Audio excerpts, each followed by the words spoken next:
104 on the text. Now, Britain's influence in Europe would be castrated under a Conservative government.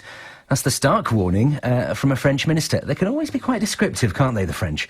Following what many are seeing as a Tory U-turn on Europe. David Cameron has his work cut out convincing critics he has a clear policy after scrapping a cast-iron guarantee to hold a referendum on the Lisbon Treaty.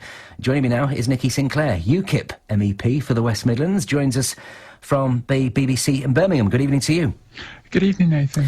What do you make of, first of all, the French minister's outburst over the Tory stance? Well, it's not very diplomatic, is it? Not over the undercord cordial, is it? Obviously, I'm not here to defend the Conservative Party. If you were to ask me, I don't think that we have much influence in Europe at all. We have 1/27th say in the Commission, and we have less than 8% of the MEPs in the European Parliament. Mr Cameron's got himself into a pickle over his cast-iron guarantee that I mentioned on a referendum. Do you think this will damage his party's election aspirations? Well, he's turned from cast-iron yesterday into tin pot man today, hasn't he? I think the Conservative Party's position on Europe over the years has been completely contradictory. Remember, they're the party that took us into the mess in the first place. They're the party that made us citizens of the European Union under Maastricht. They didn't give us a referendum then.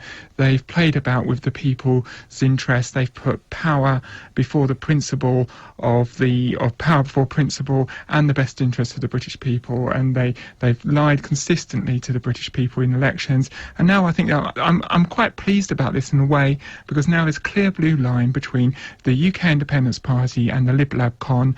Now UKIP are the only party, as always promised, that will actually represent the British people best interests, and that is by leaving the European Union. Look, they make 75% of our laws, and it's costing us £45 million a day.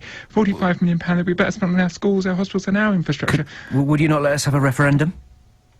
Well, obviously, we've been calling for a referendum. We would love the government to call an in or out referendum soon. Obviously, if you were elected a UKIP government, I think that would be the mandate to withdraw from the European Union. But yes, we want a referendum. Let's have some. I mean, no one under the age of 53, myself included, has ever had a say on the European Union. As I said, we were made citizens of the European Union, and we weren't given a say. Yeah. That has to be wrong. It's from the referendum we had in '75, which was just about a trading agreement.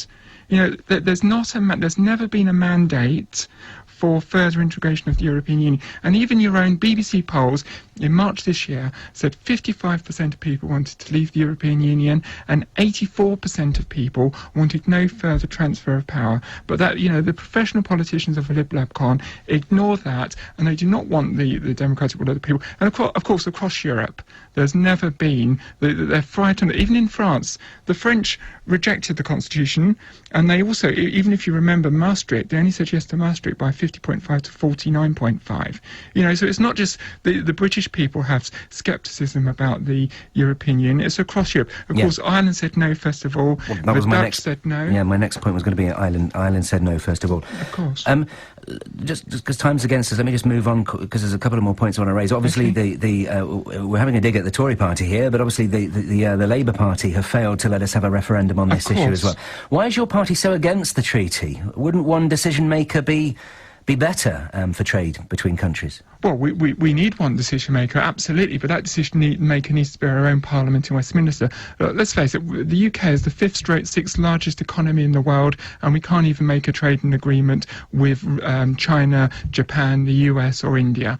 You know, this country has built its wealth on being a global player, and we're actually restricted into a protectionist little European, and we need to move out of that. You know, this is a global market now. We can't restrict ourselves any further, and our trade is actually suffering by being within the European Union. OK, Nikki Sinclaire from UKIP, MEP for the West Midlands. Thank you very much indeed for joining us this evening.